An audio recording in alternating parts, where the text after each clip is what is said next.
Como nós já vimos há muitos anos à missa, sabemos que neste terceiro domingo do Advento e depois no quarto domingo da Quaresma, nós celebramos o chamado Domingo da Alegria, a meio da caminhada, quer do Advento, quer da Quaresma. Esse é um dos motivos até pelos quais os paramentos deste domingo podem não ser roxos, pode ser uma cor mais suave, normalmente o rosa ou um lilás.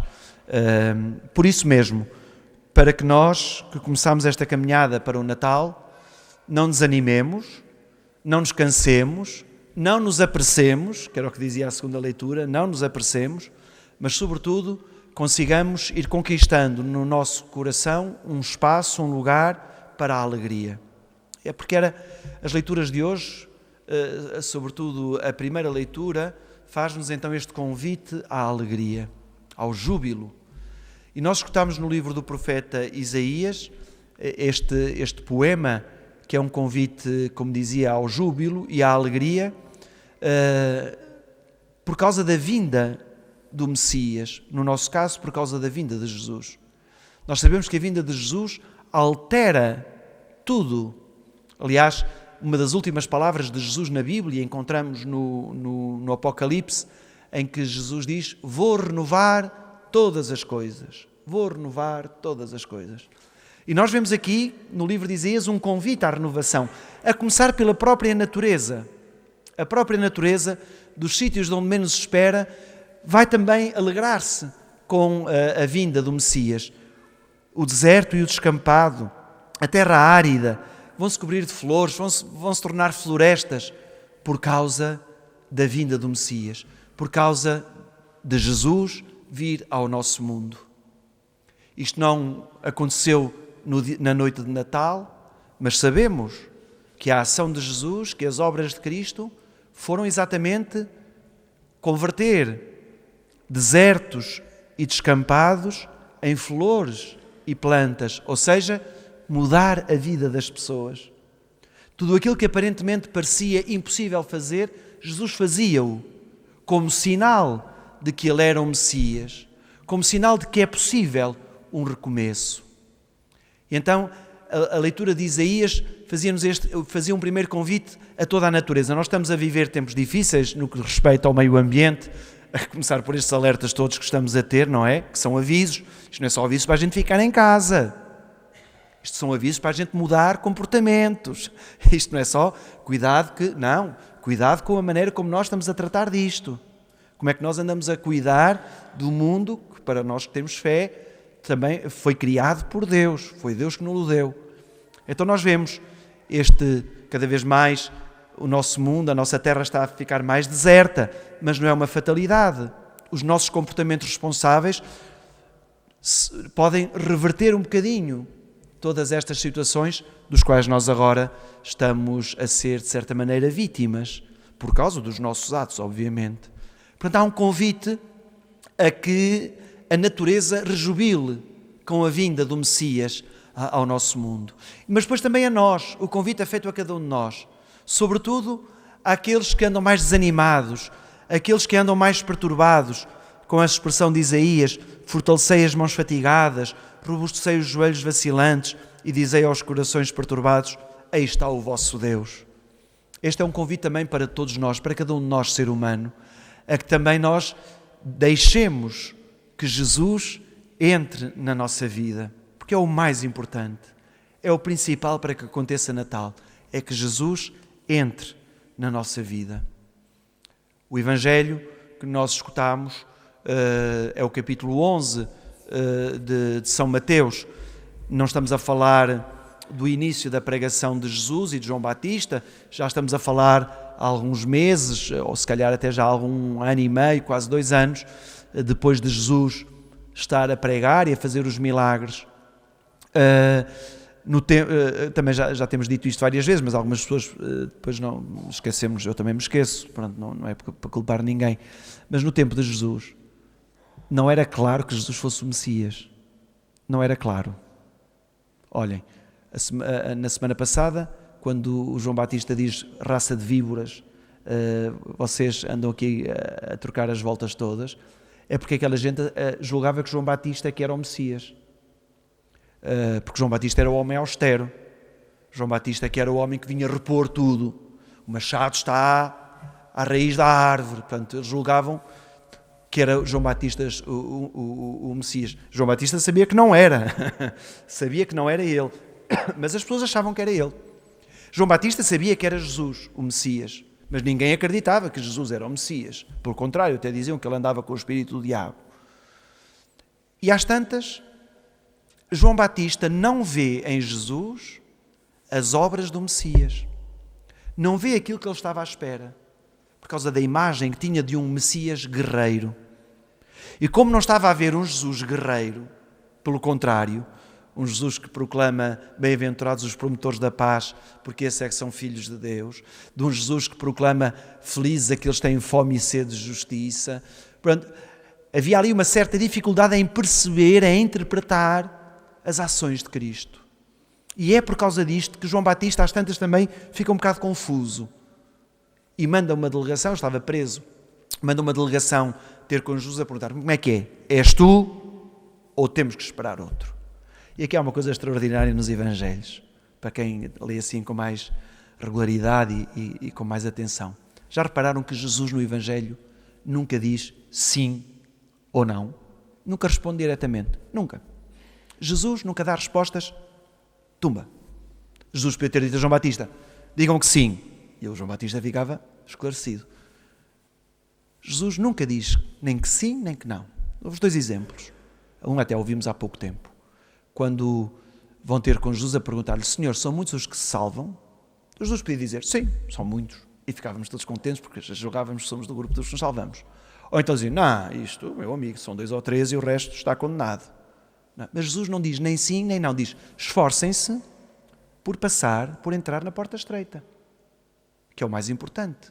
É o esforço que cada um de nós faz. Depois também o outro exemplo da samaritana, esse é mais que óbvio.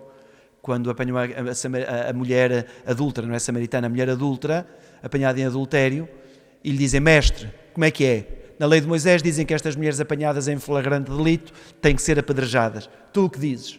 Jesus podia dizer: pronto, se a lei diz isso, vamos fazer isso. Não é? Ou então podia dizer: não, isso era Antigo Testamento, isto agora mudou tudo. Não. O que Jesus diz é: quem não tiver pecados, atira a primeira pedra. Porque toca à consciência de cada um. Cada um é que tem que perceber em que estado é que está e julgar-se a si, em vez de andar a julgar os outros. E o Evangelho de hoje é a mesma coisa.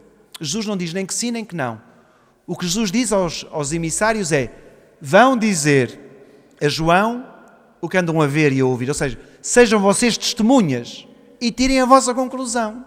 Daquilo que vocês veem, que eu ando a dizer e que ando a fazer, vocês vão dar contas disso a João Batista. E o que é que nós vemos em Jesus? Não vemos um Messias guerreiro, mas vemos um Messias libertador. E isto é o mais importante da revelação de Jesus Cristo. Jesus Cristo é o Messias, não nas figuras projetadas do mau e do guerreiro e que vem fazer justiça à maneira dos homens, mas de um Jesus que é libertador. E as ações de Cristo são todas elas libertadoras. Os cegos veem, os coxos andam, os leprosos ficam limpos, os surdos ouvem, os mortos ressuscitam e a boa nova é anunciada aos pobres. E este é o convite que Jesus faz a cada um de nós. E se nós dizemos que somos cristãos, e se nós queremos que aconteça Natal, temos que estar próximos daquele de quem Jesus se fez próximo. Os cegos, os coxos, os surdos, os leprosos, os pobres. Se queremos ser cristãos a sério, não há outro caminho senão sermos presença de Jesus, onde Jesus foi presença de Deus na vida das pessoas. E é assim que nós mudamos o nosso coração e lhe deixamos espaço para a alegria. Não é só o fiel cumprimento das rúbricas. Já São Paulo dizia: a lei mata, o Espírito é que dá vida.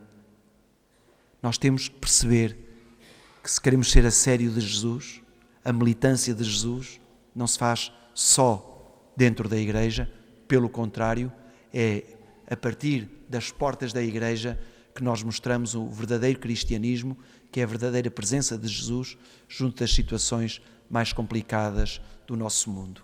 E quando assim fizermos, converteremos o deserto em oásis, a terra árida em terra fértil. Porquê? Porque estamos a replicar na vida das pessoas as obras de Cristo. Tudo isto precisa de uma grande dose de paciência, porque as coisas não são feitas à nossa maneira, nem no nosso tempo. As coisas têm que ser feitas não só respeitando o tempo de Deus, mas também respeitando o tempo dos outros. E a segunda leitura de hoje, por três vezes, São Tiago usa a palavra paciência. Paciência. Há uns anos atrás acompanhei um frei ao hospital ali de Santa Maria e ele estava a ser atendido e foram lá, uma enfermeira foi ter lá com o médico a dizer-lhe: oh doutor, tem que se despachar, não sei o quê, porque não sei quem está ali à espera, não sei quem, não sei mais. E o médico diz assim muito irritado: ele que tenha paciência, porque para isso é que ele é paciente. Eu disse: oh doutor, desculpe lá, mas a paciência não vem daí. Não, o paciente é o que sofre, não é o que tem paciência. O paciente dos médicos é o do passio, o da paixão, o do sofrimento. Não é isto que São Paulo nos diz. São Paulo fala-nos da paciência. Calma. E nós sabemos todos que deve ser o maior pecado que nós cristãos cometemos, é a falta de paciência. Porquê? Porque nós também nos deixamos envolver nas correrias do mundo e nas correrias dos outros e aceleramos de tal maneira que quase obrigamos os outros a terem que ir ao nosso ritmo. E isto não é assim. Temos que respeitar o ritmo do outro. Eu não posso impor ao outro a mesma medida que eu tenho, porque o outro tem a sua medida. É engraçado também, aqui no convento uma vez, houve um frei que se queixou que nós rezávamos muito depressa. E o frei Mateus, que era prior, respondeu assim com o seu humor: e se calhar alguns rezam muito devagar. Qual é a medida? Temos que nos respeitar. E a paciência é isto. É esperar pelo tempo oportuno. Esperar que as coisas aconteçam. E São Tiago vai buscar uma das imagens mais bonitas e mais puras, que Jesus também usou numa das suas parábolas para nos falar da paciência. O agricultor que espera o precioso fruto da terra. O agricultor planta uma semente. Ele pode lá dormir todos os dias ao lado da semente. A semente vai crescer mais depressa? Não. O que é que o agricultor tem que ter? Paciência. Porque tudo tem o seu ritmo. Tudo tem o seu tempo. Como digo, nas nossas relações com Deus, mas também nas nossas relações uns com os outros. Esperem com paciência.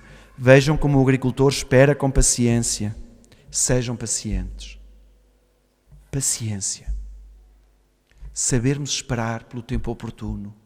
Quantas vezes nós, ao precipitarmos, não cometemos erros? Quantas vezes nós, por não termos dado aquele respiro que precisávamos, demos uma resposta torta e estragámos relações? Porquê? Para quê? Que se fizéssemos com paciência, a coisa tinha tido outro resultado. E São Tiago depois fala-nos aqui de uma atitude que nós, também ligada à paciência, obviamente: não vos queixeis uns dos outros. Não vos queixeis uns dos outros. E isto é muito mau no cristianismo, nós andarmos aqui na maledicência e a queixarmos uns dos outros. Os queixinhas. Não há queixinhas. O que nós temos que fazer é arregaçar as mangas e agir. Porque é fácil falar de que tudo está mal. É fácil falar de que o nosso país não evolui. É fácil falar de que a igreja anda atrasada. É fácil falar de que... É fácil nós andarmos a queixar. Mas o que é que cada um de nós faz para mudar? Ficamos no mais cómodo, que é queixarmos-nos. Às vezes até nem nos queremos envolver muito para termos mais autoridade para falar. E isso não é correto. No cristianismo, isto não é correto. Não nos queixemos uns dos outros. Nós não estamos para nos condenarmos uns aos outros, mas para nos salvarmos uns aos outros. Quando fui prior daqui do convento, entre 2006 e 2012, mas foi em 2006, 2007, houve um frei que me recomendou a leitura de um protestante, o Bonhoeffer, um grande teólogo protestante, que era sobre a vida em comunidade. O livro chama-se A Vida em Comunidade. E tem um capítulo sobre o prior, sobre o superior da comunidade. E às tantas dizia lá, o prior, ou superior, a missão do superior em relação a estes irmãos difíceis, é de rezar por eles e não de os acusar. E dizia o Bonhoeffer, porque nós já temos um acusador, que é o diabo. Quando nós nos pomos nas queixinhas, quando nós nos pomos nas acusações, não estamos do lado de Cristo. Porque nós temos um acusador, vem no livro do Apocalipse, que é o diabo, que nos acusa diante de Deus dia e noite. Não vos queixeis uns dos outros. Ter paciência pelo ritmo do outro. É assim que nós educamos, é assim que nós amadurecemos. E gostamos tanto que tenham paciência connosco e nós às vezes temos tão pouca paciência para com os outros. Então, voltamos ao tema principal. Alegria. Infelizmente, na nossa Europa, a alegria desapareceu das nossas celebrações. Nós estamos aqui como se estivéssemos num velório. Sim, são as circunstâncias da vida. Comparados com, graças a Deus, que noutros sítios a liturgia é um espaço de vibração e de encontro com Cristo. Aqui na Europa e aqui em Portugal andamos nos ritos, é pena. E depois, lá está, depois queixamos que as culpas é sempre, é porque os padres não falam bem, é porque os cânticos são difíceis, é porque as orações são muito antiquadas. Lá andamos sempre a queixar-nos. E o que é que eu faço para me motivar? O que é que eu faço para que esta celebração seja mais alegre, mais participada, em que nós sintamos que Jesus Cristo está mesmo no meio de nós? O Senhor esteja convosco. Não. É preciso um ato de fé muito grande para acreditar que Ele esteja mesmo no meio de nós. Porque quando Cristo está em nós e no meio de nós, nós vibramos, como vibram as cordas da guitarra. Nós vibramos, porque sentimos a alegria de Cristo em nós. É a missão dos cristãos recuperar esta alegria. Como dizia o ditado cristão, um santo triste é um triste santo. E nós temos que ser alegres, não palhaços, não tontos, não com as piadinhas. Não é essa a alegria. É a alegria de sentir Cristo vivo e presente na sua vida. Que assim seja.